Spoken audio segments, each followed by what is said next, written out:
आज चाहिँ म मेरो दाइसँग चाहिँ यहाँ हेतौडामा हाम्रो यातायात कार्यालयमा काम थियो। अनि त्यहाँबाट हामी हेतौडा आएको थियौँ। अनि हेतौडामा काम चाहिँ सकियो। अनि काम सकेर हेतौडा एक्सप्लोर गर्न भनेर आएको। हामी कहाँ आयौँ केही थाहा छैन होइन। अनि बाटो पनि बिर्सिसक्यौँ। बाटो पनि बिचमा होइन, यहाँ पानीले गर्दा पुरै माटोहरू पनि पुरै गिलो छ क्या। हामी कहाँ फस्यौँ केही थाहा छैन यार।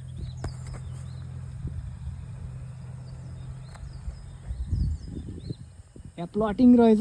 यहाँ कहाँ हो यो ठाउँ यार? हो हेतौडाको पहिरो धरानमा आएर चलपल धरान होइन यार। हेटौडा हो के? अब हामी ठ्याक्कै अपोजिट त्यो डाँडा देखिरहेछ नि, त्यही डाँडामा जाने।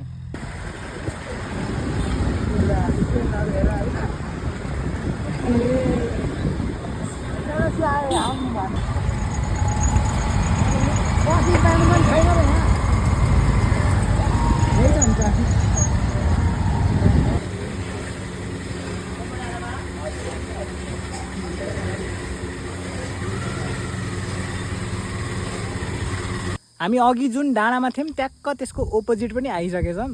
अनि हेतौडा आएर हामीले होइन दुईवटा अपोजिट डाँडाहरू चाहिँ सकिसकेछौँ। अनि यताको डाँडाबाट चाहिँ यस्तो भ्यू देखिन्छ। अनि त्यतातिरबाट आएको हामी खासमा।